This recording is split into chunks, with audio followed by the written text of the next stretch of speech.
Assalamu alaikum. I am Dr. Zahida Parveen and I am working as Assistant Professor of Special Education at University of Education, Lower Mall Campus, Lahore. I have been serving this university since 2014 and previously I was serving at University of Management and Technology from 2008 to 2014. I have earned my degree, a PhD degree in special education in 2012 from University of the Punjab, Lahore. This is about our course. We are planning lessons for teaching of mathematics to visually impaired children. This is a course of Masters in Special Education and the area of specialization is visual impairment. The course code is SPED 4137 and this is a course of 3 credit hours. Our lesson title is Characteristics and Relationships of Mathematics. So today we will be discussing different characteristics of mathematics and then we will discuss relationship of mathematics with other content subjects.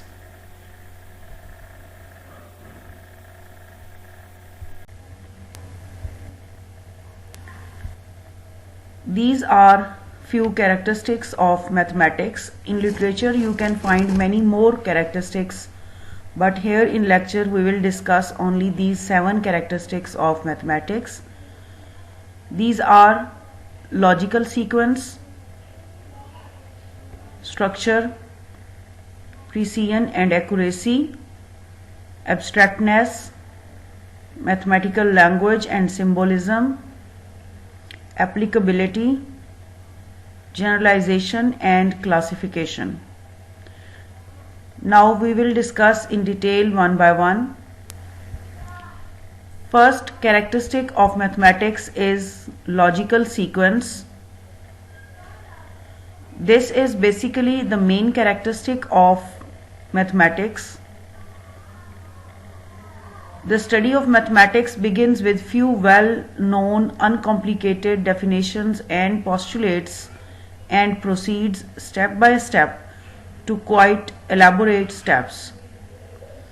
Mathematics learning always proceeds from simple to complex and from concrete to abstract. These two characteristics are the major characteristics of mathematics. First one is simple to complex and second one is concrete to abstract. जब भी हम mathematics class में पढ़ा रहे होते हैं तो वो हमेशा सिंपल से कॉम्प्लेक्स की तरफ हम उसकी कॉम्प्लेक्सिटी या डिफ़िकल्टी लेवल जो है उसको हम सिंपल से कॉम्प्लेक्स की तरफ लेकर जाते हैं एंड सिमिलरली हमारे जो टीचिंग सीक्वेंस होता है वो फ्रॉम कॉन्क्रीट टू एब्स्ट्रैक्ट होता है, यानी पहले हम वो पहले हम वो कॉन्सेप्ट्स पढ़ाना शुरू करते हैं जो कंक्रीट बेस उनकी होती है और आहिस्ता आहिस्ता जब मैथमेटिक्स डिफ़िकल्टी लेवल उसका इंक्रीज होता है तो उसके साथ साथ हमारा जो उसका लेवल है वो ज़्यादातर एब्स्ट्रैक्ट की तरफ जाता है. It is a subject in which the previous knowledge has a greater influence because किसी भी कॉन्सेप्ट को पढ़ाने के लिए अगर आपके पास किसी भी बच्चे के पास पहले से प्रीवियस नॉलेज मौजूद नहीं है तो एक नए कॉन्सेप्ट की जो फाउंडेशन है वो नहीं रखी जा सकती. For example algebra depends on arithmetic, the calculus depends on algebra, dynamics depends on the calculus, analytical geometry depends on algebra and elementary geometry and so on. So basically कोई भी हम मैथ्स का टॉपिक ले लें उसके पीछे उसकी कोई ना कोई बैकग्राउंड ज़रूर होती है. बच्चे के पास वो बैकग्राउंड नॉलेज होना बहुत ज़्यादा ज़रूरी है. Even with in these topics the same dependence is found.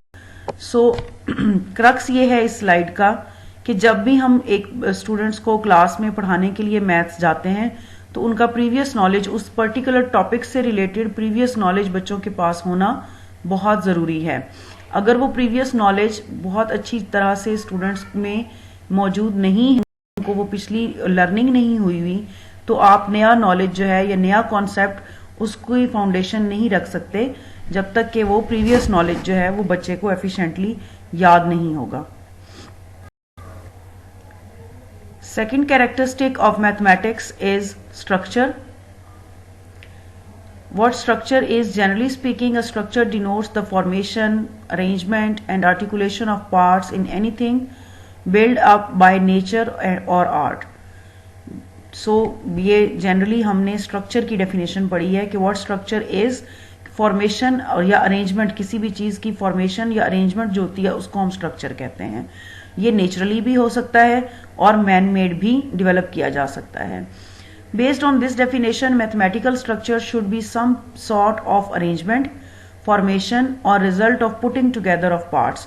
So जब हम इसको मैथ्स में अप्लाई करते हैं तो जब हम किसी भी चीज़ की मैथमेटिकल सिंबल्स की अरेंजमेंट बनाते हैं, उनकी फॉर्मेशन बनाते हैं, तो that is called as structure of mathematics.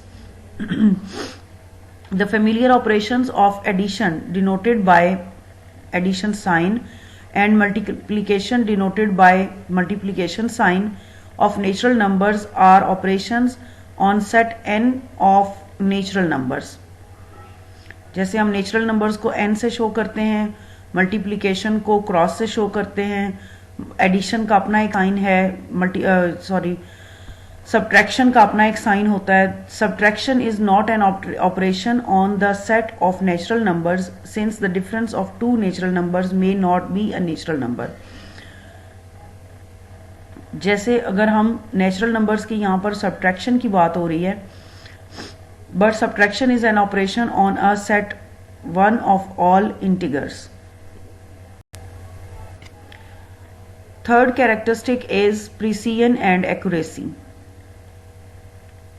Mathematics is known as an exact science because of its precision।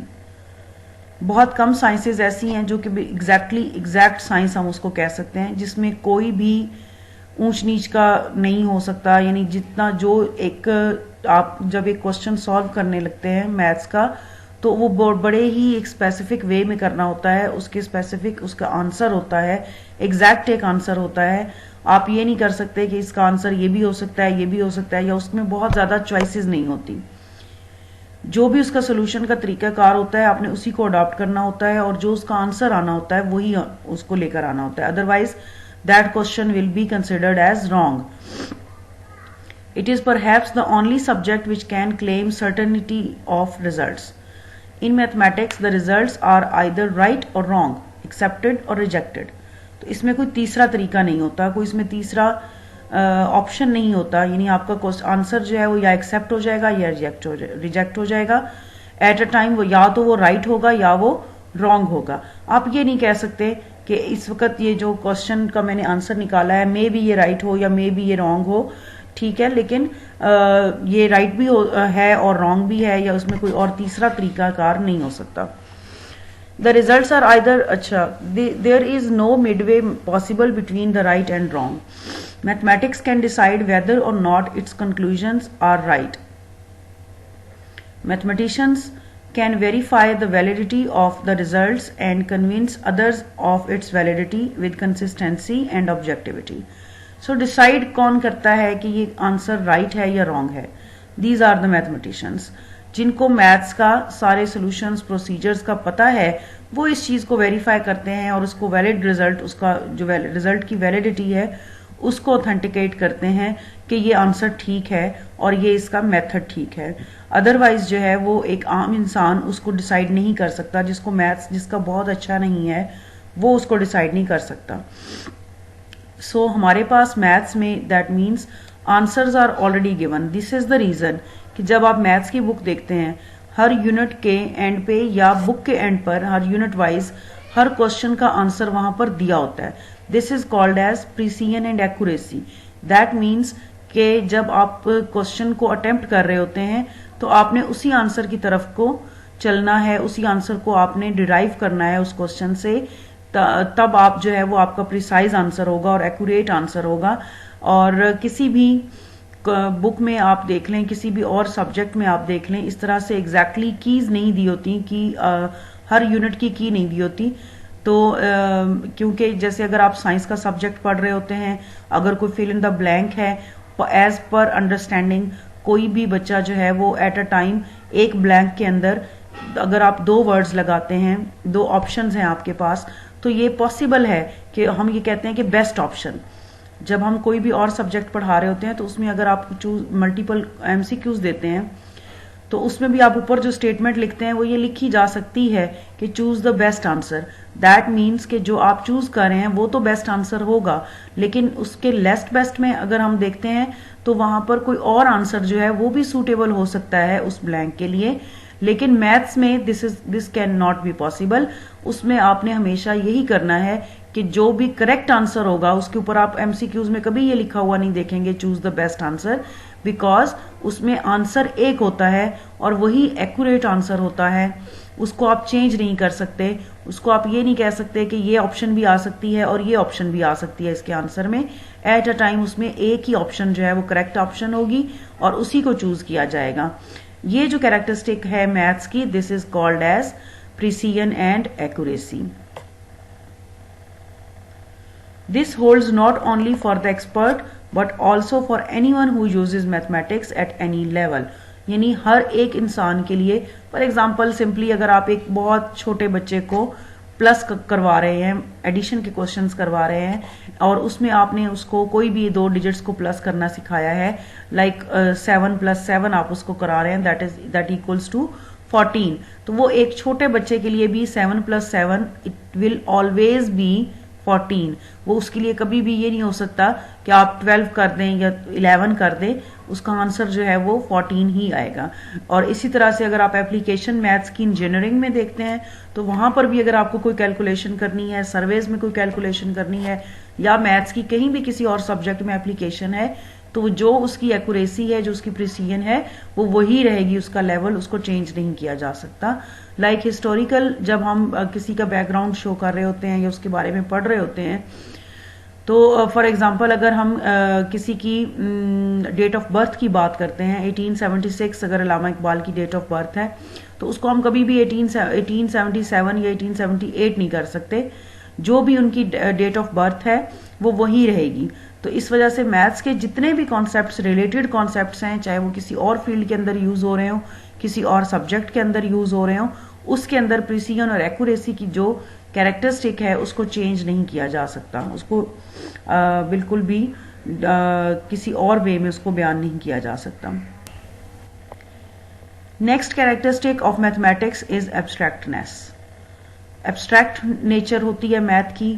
Mathematics is abstract in the sense that mathematics does not deal with actual objects in much the same way as physics। Natural sciences में हम जब bio से physics और maths की तरफ move करते हैं तो बायो जो है that is the most natural science है।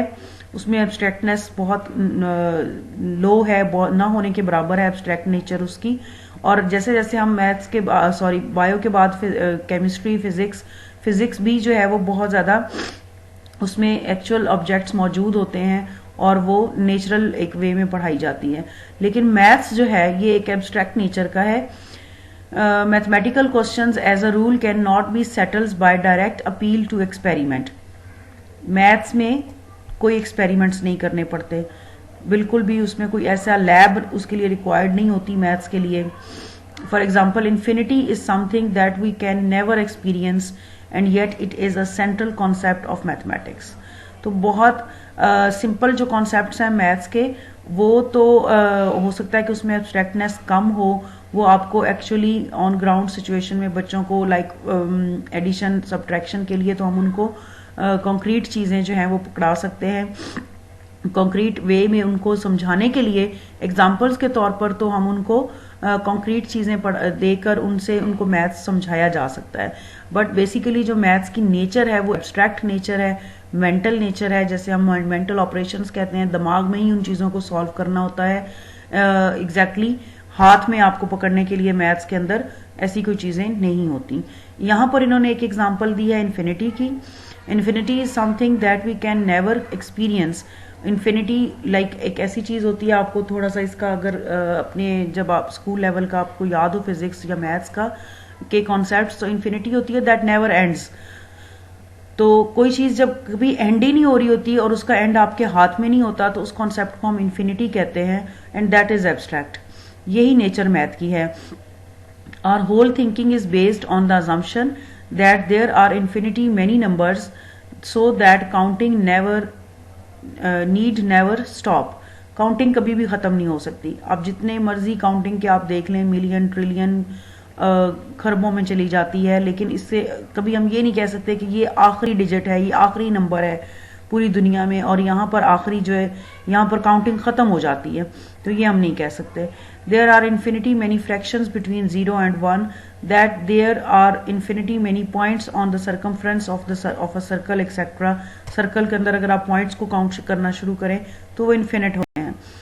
We have no way of knowing and justifying that it is so because we cannot observe and count all these infinitely, then it is not a concept corresponding to any object that we have seen or likely to see.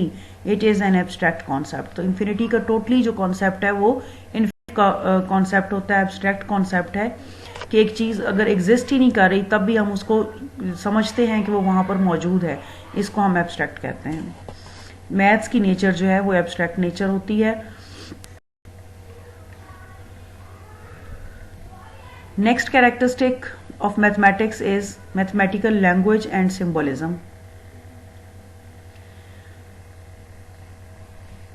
It distinguishes from many other subjects as its peculiar language and symbolism. Maths की language किसी और subject की language से totally different एक language है। इसका एक अपना स्टाइल है, इसके अपने सिंबल्स हैं, इसकी अपनी अरेंजमेंट है, इसका अपना एक स्ट्रक्चर होता है। हम उसे अपनी मर्जी से चेंज बिल्कुल भी नहीं कर सकते। अगर एक छोटे से छोटा रूल भी है मैथ्स का कि अगर आपने सब्ट्रैक्शन को पहले सॉल्व नहीं करना, पहले आपने एडिशन को सॉल्व करना है, ये एक सिंपल रूल है मैथ्स का, तो इस लैंग्वेज को आप अपनी मर्जी से चेंज नहीं कर सकते। Lindsay says mathematics is the language of physical sciences and certainly no more marvellous language was ever created by the mind of man. तो मैन मेड जो लैंग्वेजेस हैं उसमें ये सबसे लिंडसे के अकॉर्डिंग सबसे मार्वलस लैंग्वेज है, सबसे डिफरेंट लैंग्वेज है। Man has the ability to assign symbols for objects and ideas. Mathematical language and symbols cut short the lengthy statements and help the expression of ideas और things in the exact form. Mathematical language is free from verbosity and helps into the point, clear and exact expression of facts. Maths जो है वो इंसान को किसी भी किस्म की कंफ्यूजन से फ्री करता है। मैथ्स की लैंग्वेज क्लियर और एग्जैक्ट एक्सप्रेशन होता है, उसमें कोई चेंजेस की ज़रूरत नहीं होती। इंसान अपनी मर्जी से उसके अंदर कोई चेंजेस नहीं कर सकता। अगर आप इक्वेशन फॉर्म्स की बात करते हैं, इक्वेशंस होती हैं मैथ्स के अंदर, तो इक्वेशन मैथ्स की एक पर्टिकुलर मेथड के थ्रू जो है उनको डेवलप किया जाता है, एक प्रॉपर रूल्स के अकॉर्डिंग उनको फॉर्मुलेट किया जाता है और उन इक्वेशंस को अपनी मर्जी से उसमें चेंजेस नहीं की जा सकती, वो प्रिसाइज हैं, एक्यूरेट हैं। मैथ्स के जो सिंबल्स हैं उनको चेंज नहीं किया जा सकता। Next point is applicability. Knowledge is power only when it is applied. The study of mathematics requires the learner to apply the skills required to new situations. So maths will be applicable only when the students are able to apply the learned skills in new situations. अगर आपके students जो हैं वो आपके बताए हुए questions को ही solve करते हैं और जब आप क्वेश्चन की नेचर को थोड़ा सा चेंज करते हैं and they are unable to apply those learned rules in new situation, it means they are not good learners of mathematics, but they are rote memorizing the content. तो road memory जो है वो maths के अंदर इतनी ज़्यादा देर तक नहीं चल सकती, बट मैथ्स की लर्निंग बेसिकली इसका मतलब ही ये है, आपने देखा होगा कि मैथ्स को की क्लास में जो मैथ्स टीचर होते हैं वो एक या दो क्वेश्चंस एक ही तरह के, जब एक ही टाइप के क्वेश्चंस आते हैं तो उसमें से सिर्फ एक या दो क्वेश्चंस को सॉल्व करवाते हैं और उसके बाद दे लीव दैट, और बाकी की जो सिमिलर क्वेश्चंस होते हैं वो बच्चों को कहा जाता है कि उसे वो खुद से लर्न करें। और उसके बाद the knowledge acquired by students is greatly used for solving problems. जो बच्चों के उनका नॉलेज उनके पास ऑलरेडी मौजूद है, एग्जिस्टिंग नॉलेज है, उसको यूज करके बच्चों को प्रॉब्लम सॉल्व करना जो है वो सिखाया जाता है, and they are able to do those questions.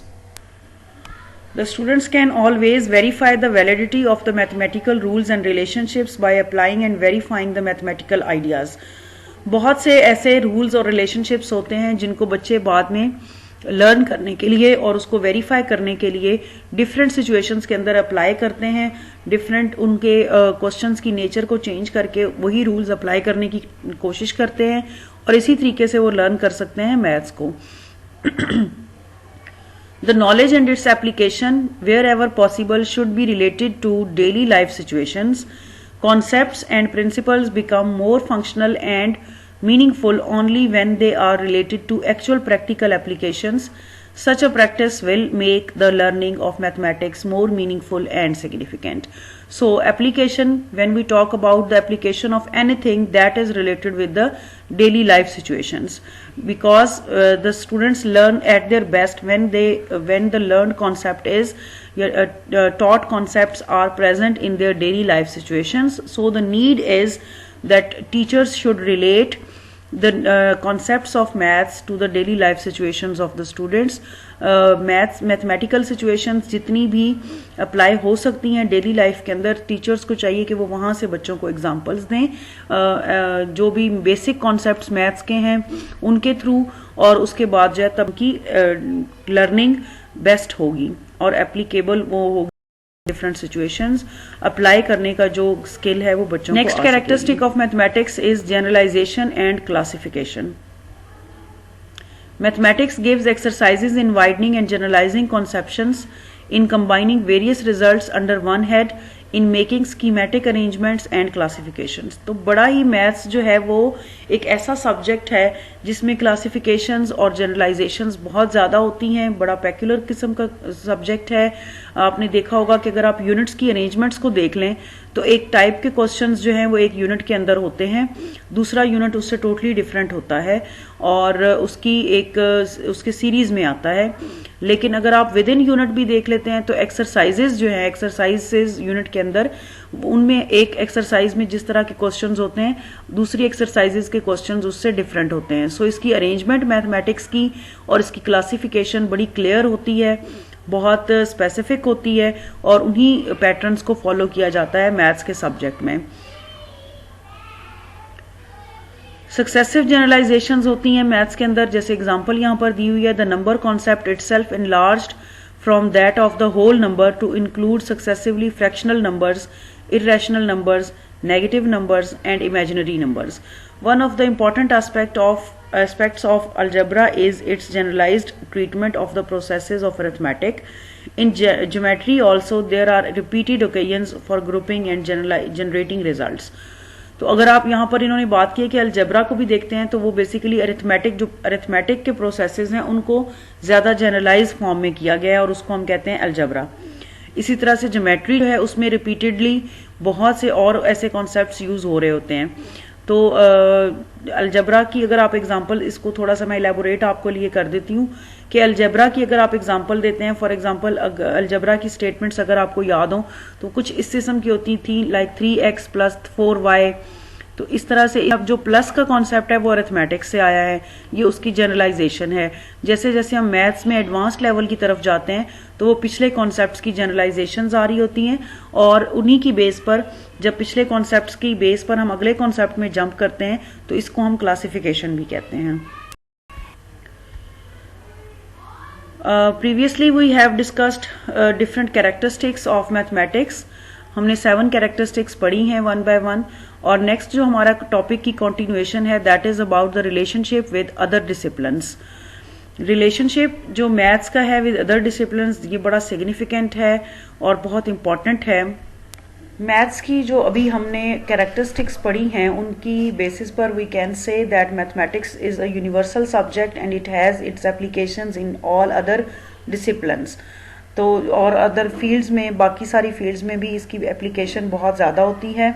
For example business, industry, music, historical relationships, scholarships, politics, sports, medicine, agriculture, engineering and social and natural sciences. So maths is everywhere. The relationship between mathematics and the other fields of basic and applied sciences is especially strong. Science and maths, ये जो alliance है science and maths की वो बहुत पुरानी है, science और maths की, और बहुत सदियों के पुरानी है. Science provides mathematics with interesting problems to investigate and mathematics provides science with powerful tools to use in analysing data. Sciences के अंदर अब जो रिसर्च ट्रेंड्स चल रहे हैं और उसके अंदर जब हमने डाटा को एनालाइज करना होता है, दैट इज़ ऑल मैथ्स. वो मैथ्स की एप्लीकेशन होती है. जब आप रिसर्च करते हैं किसी भी टॉपिक के ऊपर, तो उसके लिए जो आपको टेक्निक्स और जो टूल्स आपको चाहिए होते हैं, अगर आपको SPSS फॉर एग्जांपल याद हो तो that is an application of maths. Often abstract pattern that have been studied for their own sake by mathematicians have turned out much later to be very useful in science. Science and mathematics are both trying to discover general patterns and relationships, and in this sense they are part of the same endeavor. तो इसी तरह से science और mathematics एक दूसरे के साथ बहुत ज़्यादा रिलेटेड होते हैं. जैसे मैथ्स की एग्जांपल मैंने आपको साइंस के अंदर दी है, सेम साइंस जो है वो मैथ्स के अंदर बहुत से ऐसे प्रॉब्लम्स प्रोवाइड करती है, इंटरेस्टिंग प्रॉब्लम्स प्रोवाइड करती है, जिनको सॉल्व करने के लिए वी नीड मैथ्स. लाइक अगर हमने कोई डिफरेंट मेजरमेंट्स हैं, कोई ऐसा नेचुरल इन्वायरमेंट है जिसके अंदर हमने बहुत सी डिफरेंट मेजरमेंट्स करनी है, तो उसके अंदर मैथ्स इन्वॉल्व हो जाएगा साइंस के साथ. मैथ्स का रिलेशनशिप लैंग्वेजेस के साथ भी बहुत ज़्यादा स्ट्रॉन्ग है. सिंबॉलिक लैंग्वेज है मैथ्स की अपनी, जो है वो सिंबॉलिक लैंग्वेज है, और ये लैंग्वेज जो है ये साइंस की एक बेसिक लैंग्वेज है. फॉर एग्जांपल आप फिज़िक्स के अंदर बहुत सी ऐसी स्टेटमेंट्स और बहुत से ऐसे लॉज पढ़ते हैं जिनको सिंबॉलिकली जब डोनेट किया जाता है, उनको शो किया जाता है, तो वो मैथ्स की फॉर्म ले लेते हैं. For example A is equal to F divided by M is not simply a shorthand way of saying that the acceleration of an object depends on the force applied to it and its mass. ठीक है, अगर आपको याद हो तो A is equal to A is called as used to denote acceleration, F for force, M for mass. So rather it is a precise statement of the quantitative relationship among those variables. More important, mathematics provides the grammar of science, the rules for analyzing scientific ideas and data rigorously. तो सिर्फ ये नहीं है कि maths जो है वो उसको सिंबल, मैथ्स के सिंबल को यूज़ किया जाता है लैंग्वेजेस के साथ, बल्कि उसके लिए वो ये क्वांटिटेटिव रिलेशनशिप को शो करता है. अब A is equal to F divided by M, this is not so very simple. जब आपने इसको एक्सप्लेन कर, need a comprehensive language. Particular आपको इसके लिए वोकेबलरी चाहिए, लाइक एक्सेलरेशन है, फोर्स है, मोशन है. तो ये वर्ड्स जो आप इसको एक्सप्लेन करने के लिए यूज़ करें, ये पर्टिकुलर वर्ड्स हैं, स्पेसिफिक लैंग्वेज है, और इस सारे को तो मैथ्स जो है वो एज अ लैंग्वेज यूज़ होती है. Next is maths and science. Mathematics and science have many features in common. These include a belief in understandable order, an interplay of imagination and rigorous logic, ideals of honesty and openness, the critical importance of peer criticism, the value placed on being the first to make a key discovery, being international in scope, and even with the development of powerful electronic computers, being able to use technology to open up new fields of investigation.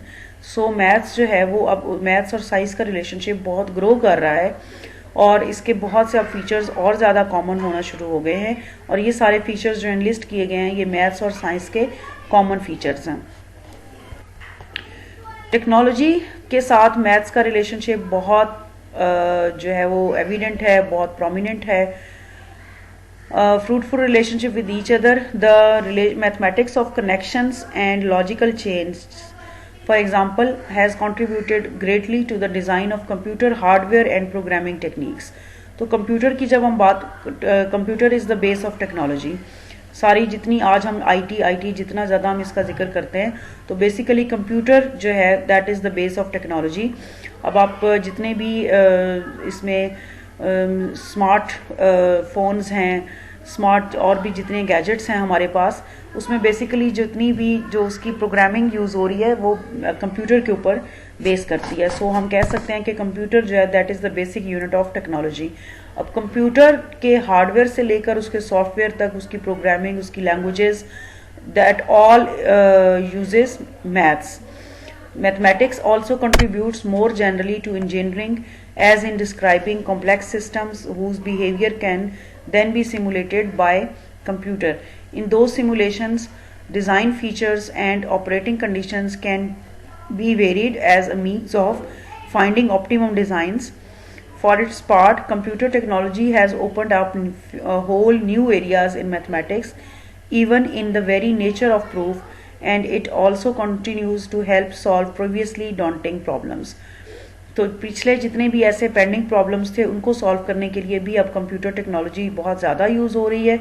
और computer के अंदर जितना भी engineering की यहाँ पर इन्होंने बात की है, इंजीनियरिंग के अगर हम डिज़ाइंस बिल्डिंग्स की हम बात करते हैं तो पहले क्या होता था कि हम एक, अगर आपको पुराने मेथड्स अगर आपने देखे हों, कहीं ऑब्जर्व किए हों इंजीनियरिंग के, तो वो बहुत बड़े बड़े शीट्स के ऊपर डिज़ाइन बनाए जाते थे, ड्रॉ किए जाते थे पेंसिल से, और उनकी मेजरमेंट्स के साथ एंड ईच एंड एवरीथिंग वो हम पेंसिल्स के ऊपर और पेंसिल्स के साथ और पेजेस के ऊपर काम होता था। लेकिन अगर आप इस वक्त जो है वो न्यू टेक्नोलॉजी आने के बाद अगर आप देखते हैं तो अब जो इंजीनियरिंग के सारा काम है, मोस्टली जो काम है इंजीनियरिंग वो कंप्यूटर्स के ऊपर हो रहा है। डिज़ाइंस, मॉडल्स, सारे के सारे जो डिज़ाइन बनाए जा रहे हैं वो कंप्यूटर्स के ऊपर बनाए जा रहे हैं, and that is all possible through maths.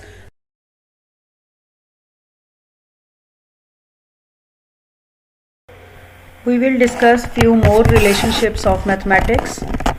The next one is mathematics and physics. Child should have rich knowledge of mathematics to understand physics.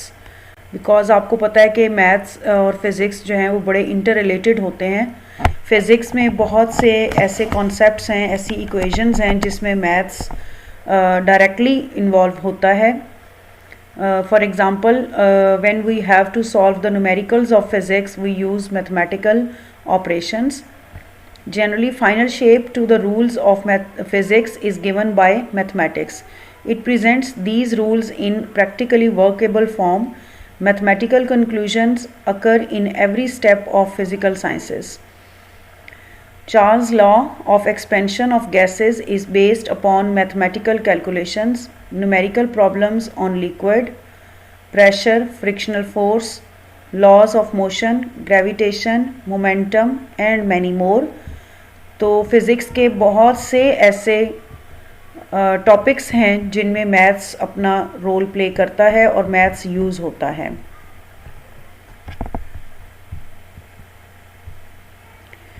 Next relationship we are going to discuss is mathematics and chemistry. Chemistry में भी इसी तरह से mathematics important role play करता है। Like molecular weights of organic compounds are calculated with mathematics. जितने भी हम केमिस्ट्री के प्रैक्टिकल्स लैब में परफॉर्म किए जाते हैं उसमें प्रॉपर एक वेटेज के हमें कंपाउंड्स जो हैं उनको मिक्स करना होता है, और उस प्रोपोर्शन को फाइंड आउट करने के लिए और प्रॉपरली उसको यूज़ करने के लिए मैथ्स हमें हेल्प करता है। जितनी भी मेजरमेंट्स होती हैं to measure the constituents of mixtures and chemical compounds, to calculate empirical और मॉलिक्यूलर फार्मूलाज। आपको याद हो केमिस्ट्री के मॉलिक्यूलर फार्मूलाज, एम्पेरिकल फार्मूलाज, वो सब मैथमेटिक्स की लैंग्वेज में होते हैं। In balancing the chemical equations, in electronic configuration of atom of the element, Charles' law of expansion of gases is also based upon mathematical calculations. तो Charles law जो है वो फिज़िक्स का भी एक कॉन्सेप्ट है और केमिस्ट्री में भी उसको पढ़ाया जाता है। Next relationship of mathematics is with biology. Mathematics has very high correlation with biology. The normal weight, caloric value, rate of respiration, nutritive value of food, transpiration is calculated by maths. तो ये जितने concepts हम bio के हैं और इसके अलावा बहुत से कॉन्सेप्ट्स में मैथ्स की कैलकुलेशंस यूज़ की जाती हैं।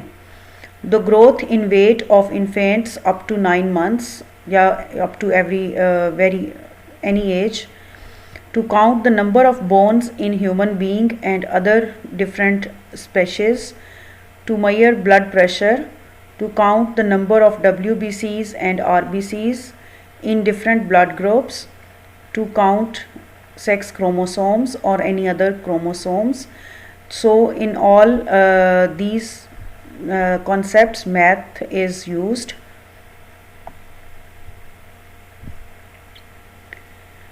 Then next relationship of mathematics is with social sciences.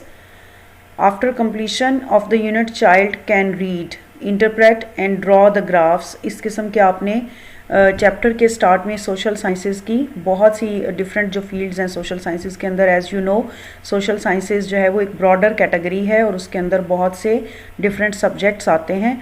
तो ये सारे जो सोशल साइंसेज के सब्जेक्ट्स हैं उनके लिए मैथ्स जो है उसका यूज़ होता है. हमारे पास हर यूनिट के स्टार्ट में एक यूनिट का ऑब्जेक्टिव या एम उसका लिखा होता है और वो यूजुअली उसमें ड्राइंग, ग्राफ्स, इंटरप्रिटेशन और रीडिंग इवन वो सारा उसमें लिखा होता है. तो इंटरप्रिटेशन जो है वो भी मैथ्स की एक स्किल है और ग्राफ्स वगैरह ड्रॉ करना ये भी मैथ्स की स्किल है. For example to compare the population, जब आपको डिफरेंट कंट्रीज़ की पॉपुलेशन को कंपेयर करना होता है, किसी भी तरह की कोई भी जो वैल्यू है उसको जब हमने किसी भी सब्जेक्ट के अंदर कंपैरिजन उसका करना होता है, इवन जब हमने हिस्ट्री पढ़ते हुए हमने डिफरेंट डेट्स और डिफरेंट एजेस को हम पढ़ते हैं, जैसे हमने एक पहले लेक्चर में हिस्ट्री ऑफ मैथमेटिक्स को पढ़ते हुए भी जब हमने उसमें डिफरेंट एजेस का जिक्र किया है, तो जो टाइम फ्रेम है या जो डिफरेंट ईयर्स होते हैं उन वो भी इटसेल्फ मैथ के कॉन्सेप्ट हैं. Students can draw bar graphs, population density of various countries, per capita income, इस तरह के जितने भी कॉन्सेप्ट्स जो हैं वो सोशल साइंसेस के अंदर जितने यूज़ होते हैं, this is all about mathematics. So this was all about our this lecture. Briefly मैं इसको कंक्लूड कर दूं कि इस लेक्चर में हमने पहले जो है वो कैरेक्टरिस्टिक्स मैथमेटिक्स की देखी हैं और फिर हमने मैथमेटिक्स का रिलेशनशिप स्टडी किया है with different subjects. Due to time shortage और आपके सिलेबस की रिस्ट्रिक्शन की वजह से बहुत से ऐसे रिलेशनशिप्स मैथ्स के और कैरेक्टरिस्टिक्स हम डिस्कस नहीं कर पाए. मोस्ट इम्पॉर्टेंट जो चीज़ें थी वो हमने इसमें डिस्कस कर ली हैं. Thank you.